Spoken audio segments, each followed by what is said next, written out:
C'est la partie 2, les amis. Merci de me retrouver pour cette partie 2 où on parle des programmes d'université. J'espère que vous avez tiré de bonnes choses de la partie 1. Et merci de me mettre un pouce en l'air ou encore de commenter, de liker. Également d'apporter toujours la bonne humeur, bien sûr. On n'est pas sur Internet pour se déchirer là. Donc, j'espère comme toujours que je puisse contribuer positivement à votre projet d'admission ou de demande de visa ou de permis d'études. Alors, dans cette partie 2, je me propose de parler des secteurs ou des programmes que je pense qui sont vraiment porteurs, des programmes d'avenir. C'est vrai que les courbes peuvent monter et descendre. Bon, c'est pas la crypto-monnaie quand même. Donc, il y a quand même un peu de stabilité. Aujourd'hui, quand même, c'est stable et ce sont des programmes qu'on voit que ça a beaucoup d'avenir. Dieu nous faisant grâce d'être encore sur terre. Ces programmes-là ont beaucoup d'avenir. Alors, pour moi, ça quand même, c'est le numéro 1. Quelque chose que c'est recensé parce que je me demande toujours si j'avais à refaire mes études, quelles études je choisirais. Si tu veux découvrir, reste scotché. Ça se passe juste après le générique.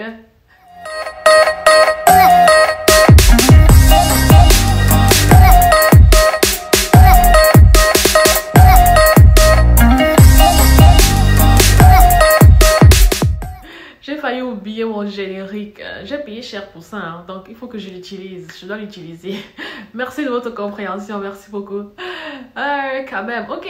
Le premier point pour moi, quand même, c'est le premier. Je l'ai découvert et je ne savais pas du tout que c'est un programme comme vraiment, tu peux le faire en baccalauréat ou en maîtrise. Pour moi, c'est le commerce électronique. Je savais qu'il y avait commerce, baccalauréat en commerce ou en gestion commerciale, mais commerce électronique. Alors, donc je l'ai découvert à HEC Montréal. Il est donné à HEC Montréal et si on fait des recherches, je suis sûre que également dans plusieurs autres universités. Pourquoi je pense qu'il est important?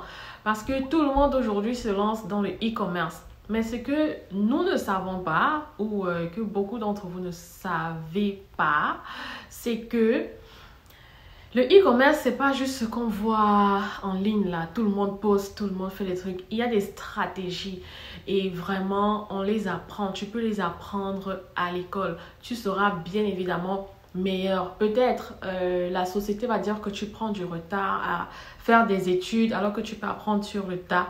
Mais l'expérience a prouvé que quand tu as une meilleure théorie, si tu es dynamique et vaillant, tu es mieux armé que la personne qui apprend sur le tas.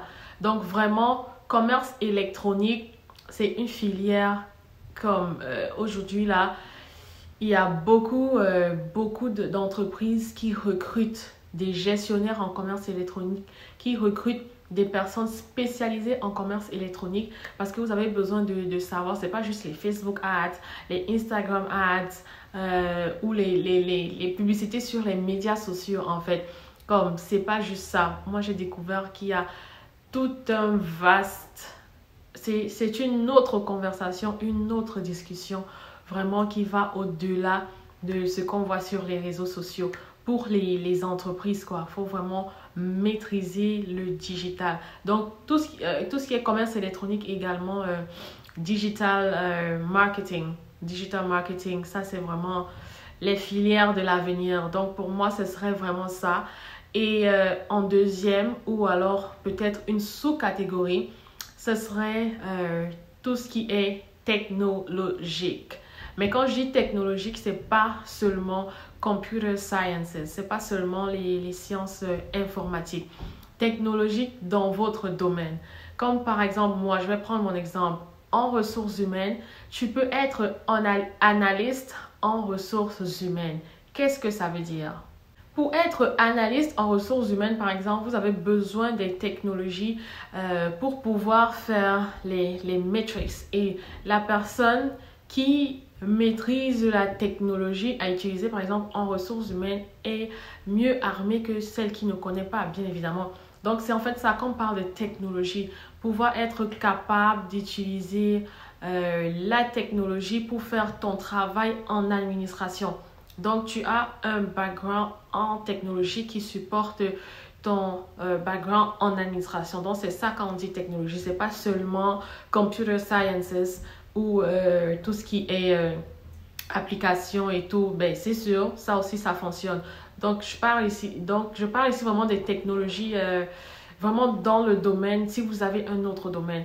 Par exemple, il y a la gestion des projets, ça prend de la technologie pour faire les suivis des projets.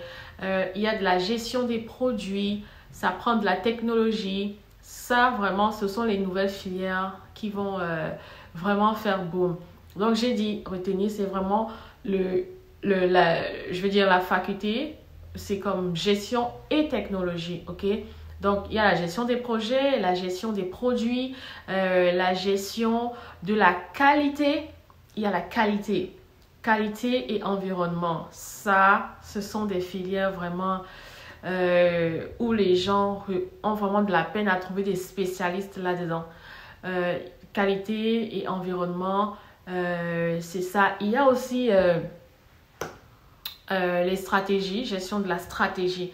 Donc, tout ça vraiment, il y a des parties technologiques là-dedans parce que ça prend des logiciels pour pouvoir être efficient ou efficiente dans ton travail. Et il y aura toujours la différence entre la personne qui n'a peut-être pas cette expertise-là en technologie. Donc, j'espère que vous comprenez bien la différence. Et maintenant, on the side, il y a aussi les technologies comme NTIC, les nouvelles technologies d'information et de communication, tout ce qui est vraiment développement mobile, les applications, tout ce qui est maîtrisé comme l'outil informatique proprement dit.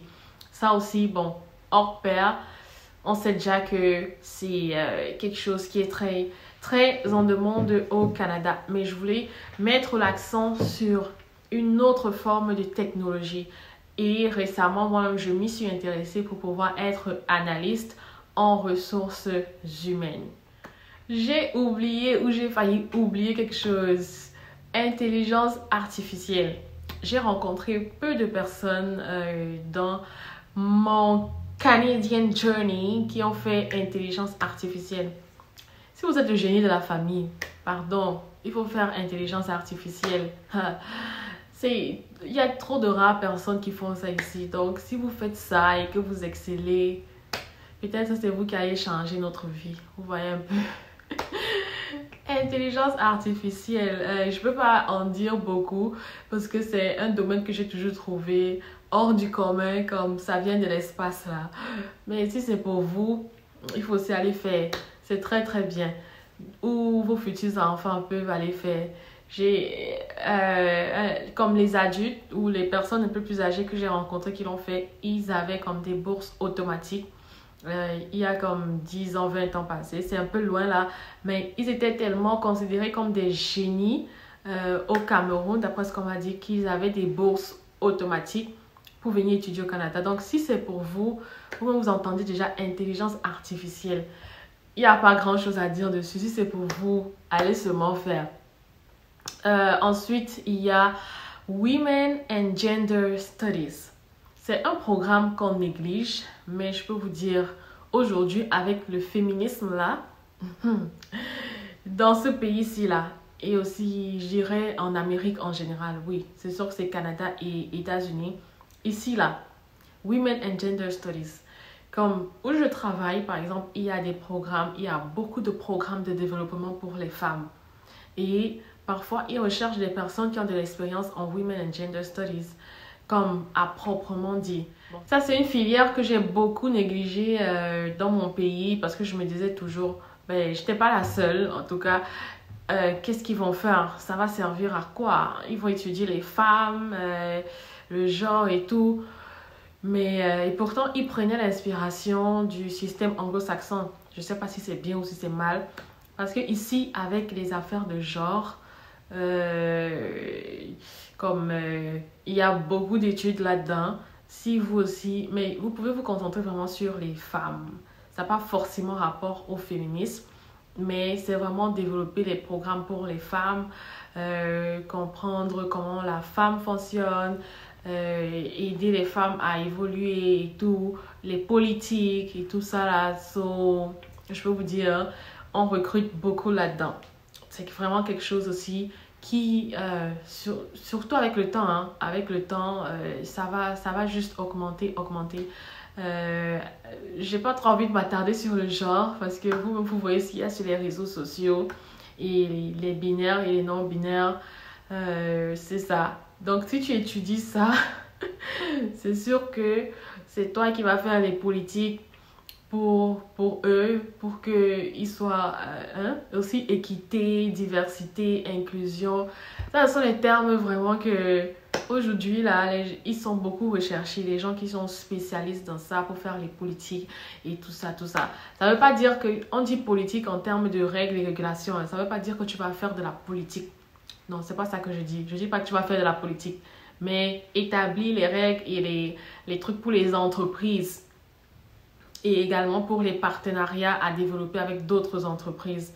Maintenant, si tu t'intéresses à la politique, comme le RDPC, là, ça c'est autre chose. En tout cas, fais-moi la parenthèse. J'espère que j'ai bien expliqué ce point. Mais je vais vous dire, c'est une filière également qui commence à faire boom ici. Donc, en passant, il y a aussi les business analysts, les analystes en affaires. Donc, comme je dis, c'est ça aussi une partie technologique. La première partie technologique dont je parlais, c'est aussi une partie technologique parce qu'il faut faire, on fait les rapports, les suivis avec beaucoup de technologies. Donc, ça aussi, si vous avez de l'expérience, ça paye aussi très bien. Non seulement ça paye bien, mais c'est également quelque chose aussi évalué. Donc, ça a de la technologie et de l'administration. Donc, vous allez faire administration des affaires, hein, mais avec une tendance technologique. Donc, c'est un peu ça. Le dernier programme sur ma liste, je pense que c'est le dernier pour aujourd'hui, c'est le programme dont je vous parlais, développement durable et zone côtière, ou encore peut-être le secteur minier. Vous savez que, parce qu'on suit les tendances, de la société. Enfin, je veux dire, pour les bonnes causes, quoi. Pour les bonnes causes, pas pour les mauvaises causes. Le monde est en train d'aller écologique. Donc ça aussi, ça a une tendance écologique. Tout le monde, everyone is going green, you know. Donc, on recherche les personnes qui peuvent aider à transformer l'eau, qui comprennent pourquoi H2O a fait ci ou ça. Vraiment, excusez-moi.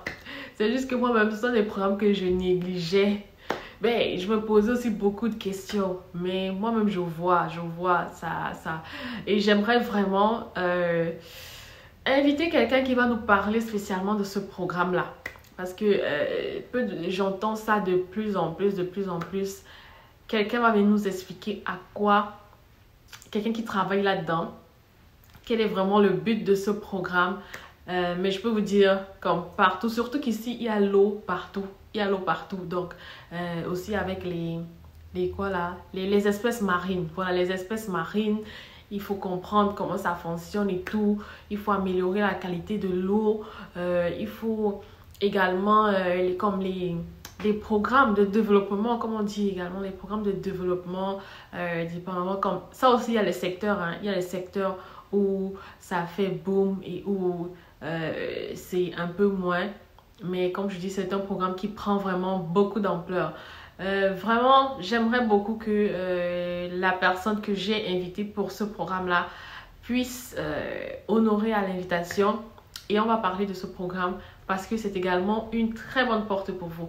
Donc, c'est tout ce que j'avais à dire concernant les programmes qui vont faire boom. La liste, elle est exhaustive. Je ne dis pas que c'est seulement ces programmes-ci et tout. Mais comme ce sont des programmes quand même assez rares qu'on néglige et ils commencent vraiment à prendre de l'ampleur. Ils ont déjà beaucoup d'ampleur et ça va juste continuer. Donc, on aura le temps de débattre d'autres carrières porteuses qui pourraient être un bon choix pour vous, que vous soyez déjà au Canada ou que vous soyez en train de penser à venir, à immigrer. Vous devez avoir un plan d'action, ce qui est sûr, avant de commencer vos démarches. Donc, On se dit à bientôt. J'espère pouvoir contacter des personnes qui sont dans les différentes carrières pour qu'ils parlent un peu de l'importance de leur carrière dans le monde que nous vivons actuellement post-pandémie. C'était un plaisir de pouvoir partager mes connaissances avec vous. C'était Danielle Bolo. On se retrouve prochainement pour une nouvelle vidéo. Portez-vous bien. N'oubliez pas de vous abonner. Bye bye les amis.